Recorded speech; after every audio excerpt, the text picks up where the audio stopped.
Shopify grows your business no matter how far or big you grow. Shopify is the global commerce platform that helps you sell at every stage of your business. Whether you're selling your fans' next favorite shirt or an exclusive piece of podcast merch, Shopify helps you sell everywhere. Shopify powers 10% of all e-commerce in the US. Allbirds, Rothy's, Brooklinen, and millions of other entrepreneurs of every size across 175 countries. Plus, Shopify's award-winning help is there to support your success every step of the way. Because businesses that grow, grow with Shopify. Sign up for a $1 per month trial period at shopify.com/income, all lowercase. Go to shopify.com/income now to grow your business, no matter what stage you're in. Hello, it is Ryan, and we could all use an extra bright spot in our day, couldn't we? Just to make up for things like sitting in traffic, doing the dishes, counting your steps, you know, all the mundane stuff. That is why I'm such a big fan of Chumba Casino. Chumba Casino has all your favorite social casino-style games that you can play for free anytime, anywhere with daily bonuses. So sign up now at ChumbaCasino.com. That's ChumbaCasino.com. Sponsored by Chumba Casino. No purchase necessary. VGW Group. Void where prohibited by law. 18 plus. Terms and conditions apply. This content may not be suitable for all audiences. Listener discretion advised. Hello, and welcome to this special episode of Disturbed. These stories were voted on by our Patreon and selected as the best reads from last month's episodes.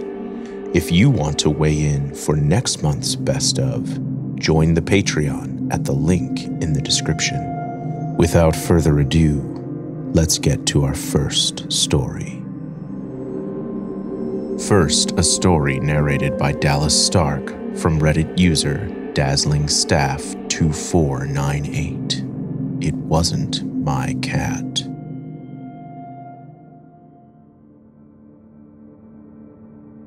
Hello, my name is Alex, and here's my story. At the time that all this occurred, I was in my old bedroom, which was basically one of the smallest rooms in my parents' house. It could only fit a bed, 2 nightstands, and a dresser with a mirror screwed on top, and it was down in the basement. Lots of basements are dark, creepy, and eerie, but mine wasn't. My parents made sure to make it as full of life as possible. They painted the walls, installed a gaming room, and tried to make it nice enough to throw a party should we ever want to. I spent a lot of my time down there, and even though my room was small, I had plenty of room. So at that time, we had 3 cats, but one of them was my favorite. I loved her and took care of her, and she made sure I wasn't depressed. Sometimes we would just let her go outside during the night, and I would let her back inside when she came and scratched at my window. I was an insomniac, and I never slept well. My parents knew about it, so they decided to get some melatonin pills to help me sleep. My window was on the top of my bedroom's wall, which meant my cat didn't need to hop on any type of ledge to scratch with her paws on it from the outside, letting me know that she wanted to get in. It was a night that I decided to take some melatonin pills, which were really effective. So I was nearly asleep and very tired when I heard something scratching on the window above me. I sighed and got up to move my curtains out of the way so I could let her in. But when I opened my window, I heard something move to the side. There were some rocks next to my window, and they shifted as if something was there. I was too sleepy to realize that it wasn't a cat's footsteps that I heard, but a human's. In my sleepy state, I yelled my cat's name and put my hand out of the window to tap on the ground, as such to let my cat know that she could come to get in. That was my mistake. In no time, I heard footsteps coming straight to the window, and I felt a man's hand grab my arm and start to pull me out of my window. I started screaming for someone to come and help me, but nobody came. I felt the adrenaline instantly rush to my body, and I scanned the room around me. My eyes zeroed in on a knife sitting on an old plate of food. I grabbed it as quickly as I could and stabbed the man in his hand. Blood began dripping down the blade as he let loose a blood-curdling scream. A scream I'll remember for the rest of my life. Whoever that was, they ran away as fast as they could, and I dropped back down onto my bed before sprinting upstairs to my parents' bedroom to tell the horror story I had just lived through. They leapt up and called the police, assuring me that I was safe and caring for my bruised arm where the man had grabbed me. The police arrived and I told them everything that had happened. I was still shaking from the adrenaline rush, and it took me multiple sentences to get my meaning across. After a few days, they followed up with us and told us the man got arrested for attempted kidnapping and that he was a repeat offender. Hopefully, this one put him away for a while, my parents told me. I'm still traumatized to this day, and I usually am too scared to let my cat come in my basement window.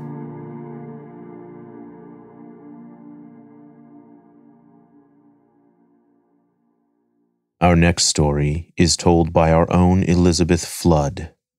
I hid in the woods from a man who was trying to murder me.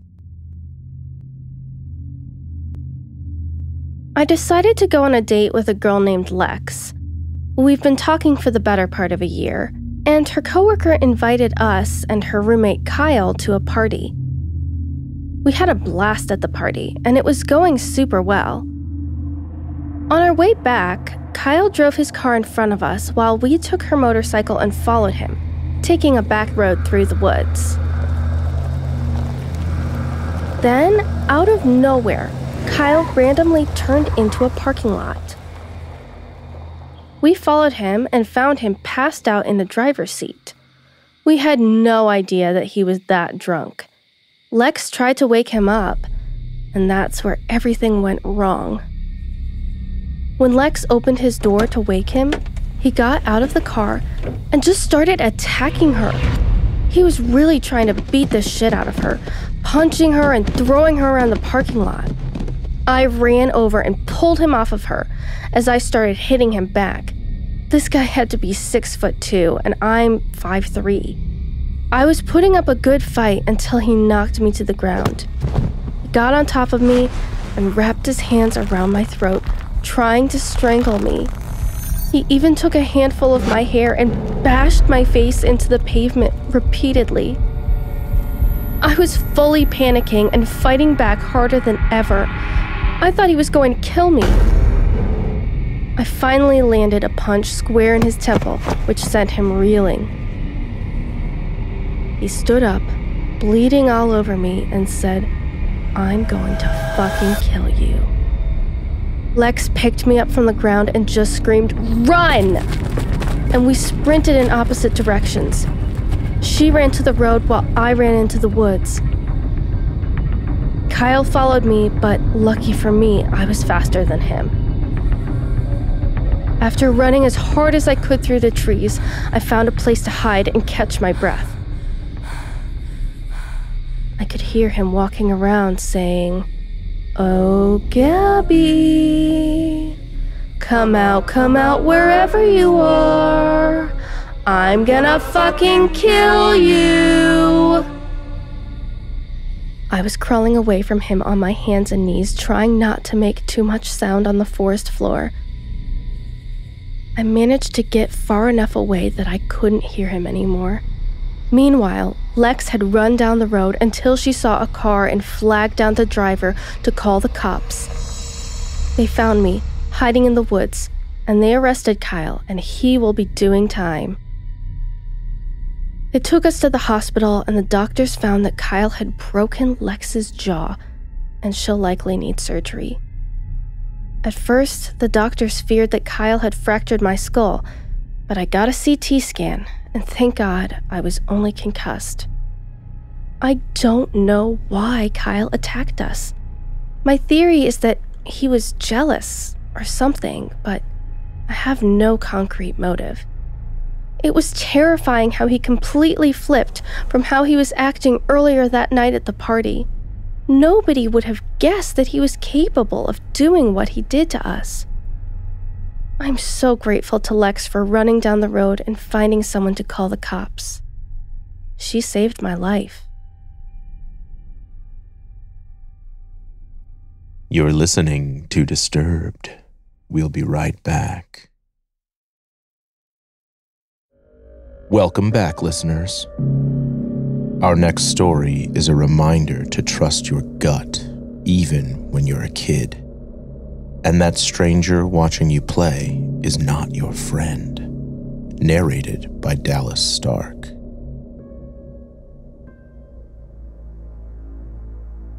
My family and I have always gone on a trip during summer break, except for one specific year. The year I was 8 and my sister was 3. We stayed home that summer, and I wish that we hadn't, because that summer, home wasn't safe. We lived in one unit of a multi-storied house, with other families living in the other units. We knew all of the tenants in the building as well as their visiting relatives, and they all knew us. It was rare that someone we didn't know would visit. A wall surrounded our building with only one entrance, a big wrought iron gate.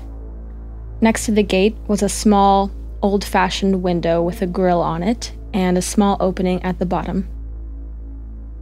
One day, my sister and I were outside playing with the other kids who lived in our building. I eventually got tired and sat in one of the chairs on the porch. I looked at the gate and saw a man staring through the small window, looking at my sister and my friends. I became concerned as I watched him stare at them blankly. He never looked away. I turned in my chair and signaled to my friend to move out of his sight, but she didn't understand. Frustrated, I was about to stand up when my gaze fell back on the guy, and I realized he was now staring at me. My body froze, and I could feel fear creeping through my bones. I couldn't move, and I don't know why, but I stared back at him. Suddenly, a smile spread across his face until he was grinning from ear to ear. That scared the soul out of me, and I finally mustered up the courage to get up and run to my friends. I didn't tell them about the man. I just asked them to go inside and upstairs with me, which thankfully they did without questioning. I didn't tell my parents anything about this because I thought they would stop me from playing outside. The next day, we all met up in the same spot to play, and I looked through the window just to make sure he wasn't there. I breathed a sigh of relief when I saw no one. 15 minutes later, I glanced out the window and saw the guy again, standing in the very same spot as the day before, staring at us. At me. I tried to play it cool because my friends still didn't notice him, but before long I couldn't take it anymore and we went inside again. From what I remember, this happened for 3 or 4 days. And my friends started complaining that I wouldn't let them play and that I kept telling them to go back inside earlier than they were supposed to. On the 4th or 5th day, I made up my mind to pay no attention to him and just focus on playing. We were playing cricket that evening, and I was batting. I hit the ball hard, causing it to go over the gate, which was a very normal occurrence. According to our rules, the one responsible must fetch the ball. My heart started beating as I walked toward the gate because I could see the man's grin getting wider and creepier. He went towards the ball on the road and picked it up. He then held his hand out, gesturing at me to come and take it. I was scared shitless at this point, but I felt I had to go get the ball from him. As soon as I reached out to take the ball from his hand, he leaned in and whispered, and his words still ring clearly in my ears to this day. "I'm a good man.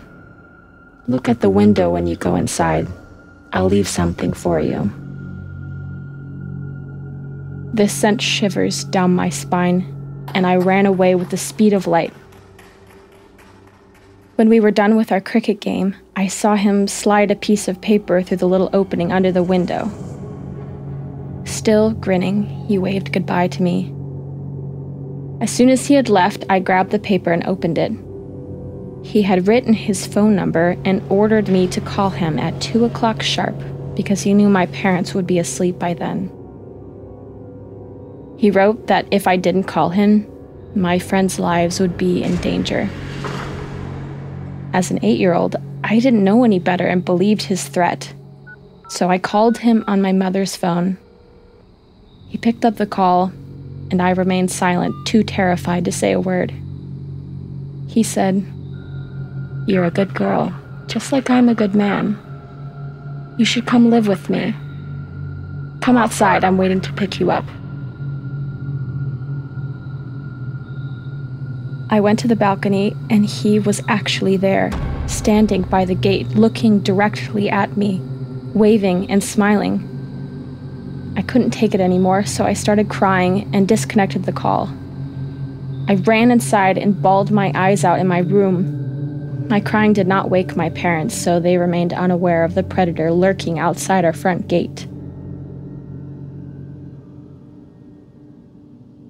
For the next few weeks, I wouldn't go outside. Everybody kept asking me why, but I refused to tell them. I don't remember how long it took, but the man eventually gave up and stopped coming to the gate. I was so relieved. Over time, the experience started fading from my memory, and I grew up. 10 years later, I was 18 and had long forgotten that man and my experience. My mother asked me to go buy some snacks. I took my little sister and went to a nearby shop at the end of our road. I was standing in line to check out, and the man behind me started nudging me, which made me very uncomfortable. I tried ignoring him at first, but he just kept nudging me. Annoyed, I turned around to look at him, only to realize it was the same man who used to watch me play with my friends all those years ago. Immediately, my face went pale, and I could feel my heart in my throat throbbing uncontrollably. I tried not to panic and calmed myself down by telling myself that he couldn't do anything to me in public. There were tons of people in the shop, and that gave me a sense of security. As soon as it was my turn to pay, I took out my wallet hastily, but he beat me to it and offered some cash to the shop owner. The owner looked at him weirdly, and then at me, because I was a regular there and he was seeing this man for the first time. I insisted on paying for myself, and the owner politely asked him to take his money back. I gave the bag to my sister and whispered to her to go home and tell our mom about this man following us. I wanted to be sure my sister would be safe in case the man planned to attack. I could see our house from the shop, so I watched and waited for her to get inside. Then it was my turn to go home. As soon as I stepped out of the shop, the man followed me and said, "You're a beautiful lady now. Let's catch up." I kept walking without acknowledging him, but he started increasing his speed, so I had to walk faster and faster. Soon I was running, and I could feel goosebumps all over my body. I glanced back and saw that he was catching up to me. The shop owner called out to him saying that he had left his change on the counter, asking him to come back. This distracted the man for a moment, which gave me just enough time to get inside my gate and lock it behind me. I told my mom everything after that. My dad lives in another city for work, so I didn't tell him since it would make him very worried and possibly affect his work. My uncle is a local cop. He's quite close with my family and very trustworthy. With his help, we tried to find the creepy guy, but couldn't. He literally vanished into thin air. It's been 2 years since that day, and I haven't seen him. I hope I never see him again in the future. I'm 20 now, And this incident instilled a paranoia in me. What if I see him again?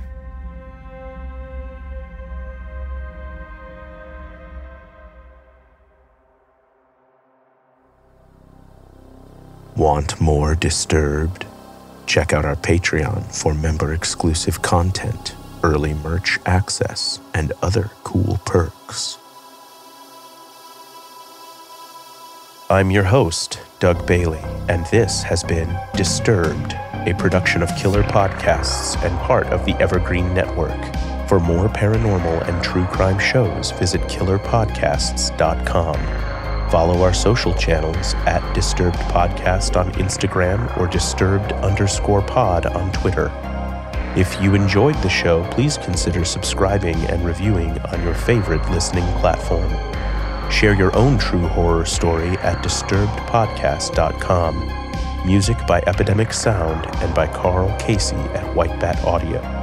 Our producers are Noah Fouts and Elizabeth Flood. Our audio engineer is Nathan Corson. Executive producers Bridget Coyne and Gerardo Orlando.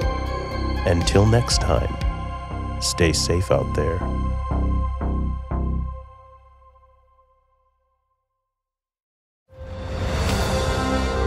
I'm Ken Harbaugh, host of Warriors in Their Own Words, a podcast that presents the unvarnished, unsanitized truth of what we have asked of those who defend this nation. As a country, we need these stories more than ever. Stories from Americans who have borne the battle, including 30-year-old remastered interviews with veterans from World War I recounting their time in the trenches of Europe, and with veterans from World War II, Korea, Vietnam, and from our most recent conflicts in Iraq, Afghanistan, and other battlefields Americans may never have heard of. Hear their stories by listening to Warriors in Their Own Words wherever you find podcasts.